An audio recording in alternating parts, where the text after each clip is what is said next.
guys, and welcome back to my channel. So in this video I'm gonna kind of get straight to the point with it because my husband said I need to make a video where I get straight to the point and not beat around a bush. So this video I'm gonna be talking about how to make your makeup last longer, slash why your makeup isn't lasting, slash steps that you can do to make it last. Number one, the very first thing is primer, and primer is one of those very important steps when it comes to a flawless makeup application. You might have already known that. You might have picked up a primer at the store already. You might have tried using it but didn't really see a difference. So there's so many different primers out there, and I'm thinking about doing a series on in-depth video on primers, on foundations, and on each thing that I'm going to be talking about because they all have to do with your specific skin type and with your skin tone and everything, and so I can't really discuss all that in this video, so I'm just going to kind of go over the basics in each category. So with primer, there's so many different types of primers. There are creams, lotions, silicone based, water based. The number one thing with primers that I see a lot of people make mistakes with is they just kind of rub it all over their face. But if you think of it as an actual paint primer, like you're going to put it on the wall, you're not going to take your hand and smear that primer all over the wall. No,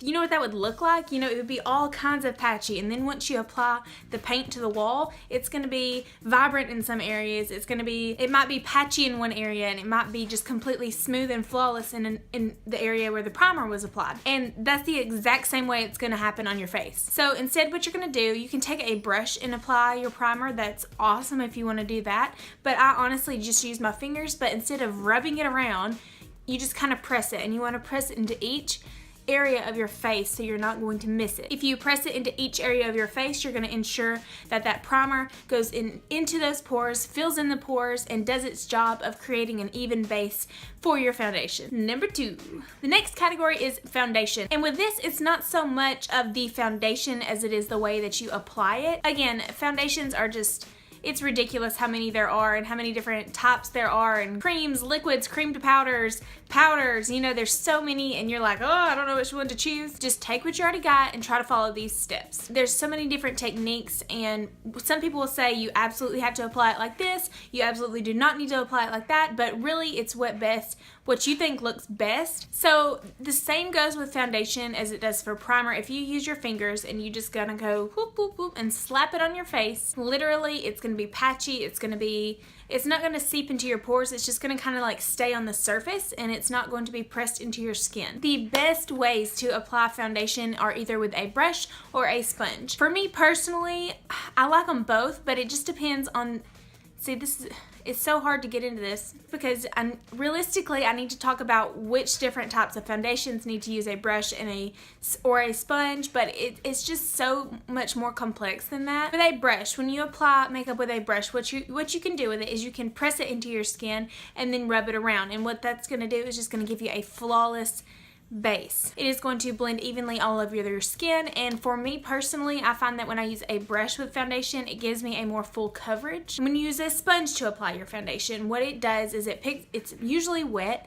or a little bit damp, and so when you pick up the product and push it onto your skin, you're doing the exact same thing. You're pressing that product into your pores just like you would be when you were using your fingers for the primer. But with a beauty blender, it does most definitely give you a flawless finish, but it kind of shears out the foundation a little bit more. You can't really overbuild with the beauty blender because it's damp. It's going to pick up any excess product on parts of your face, so it's not going to get cakey whatsoever, but it's also, I find it's a little bit hard to create a more full coverage look with that. Number three, you absolutely need to set your face if you're wanting to achieve that flawless look. Now maybe you have dry skin and you think because you have dry skin you don't need to apply powder. Think about it like this. So you've got your primer, a hydrating primer, you've got your foundation for oily skin, and now you've got your concealer on, and all of that is a layer of cream and liquid products, and you don't set your face with the only thing in between your skin and the air and everything around you is that cream product. So when you start to sweat, when the sun's beating down on you, when your hand is resting on your face, there is no barrier between that product and the atmosphere. So nothing has locked it into place. It's just sitting there waiting to be moved. By all means, if you've got dry skin, you do not have to go heavy-handed on your face with the powder, maybe just in areas that your foundation typically slides off your face. For me, it's definitely in this area right here because it's constantly where I'm resting my a fist and everything. But if you're not dry and you aren't setting your face, then oh my goodness. So you can take just the powder with a powder brush, dab it all over your face, and you're good to go. But if you really want that flawless, full coverage look, you need to bake. And baking is, there's so many videos of it going around, so I'm not going to get in too much depth, but essentially what you do is you take a damp sponge and you dip it into a powder, and then you press that onto your skin to where it's a heavy layer of powder onto your face, and you leave it on there for about 5 to 10 minutes.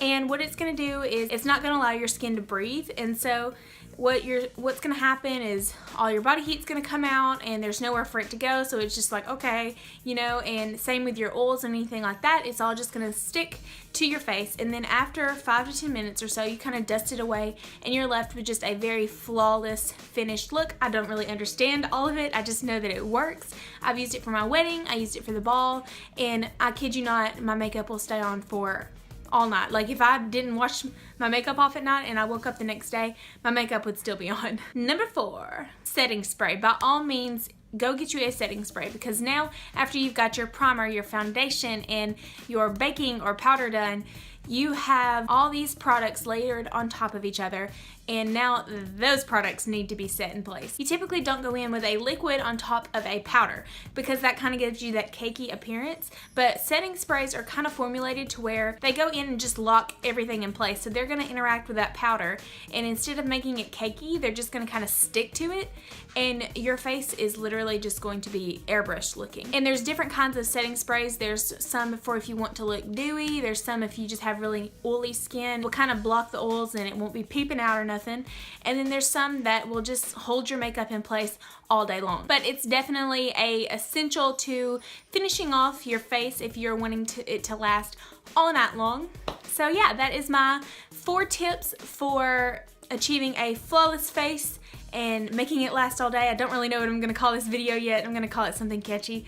But yeah, I hope I kind of made sense. I really want to go into depth more on each product and how they're applied and ways to apply them and everything, but I just really couldn't do it in this video because it would seriously be probably 2 hours long by the time I went in depth and named products in each category. I'll just list some down below that I do recommend. So if you are interested in that, just click on the description bar, like hit the show more button, and it should pop up and you should be able to read all about it. I know this video was kind of like, well duh, you need to do all those things, but you know, for people who are makeup artists and watch YouTube videos all day long and know what they're doing when they're blending an eyeshadow out, that's one thing. But for the people who don't really understand that, don't watch YouTube videos, and don't really care about makeup, knowing those steps can really help if you're wanting your makeup to last all day, because I sure didn't know it.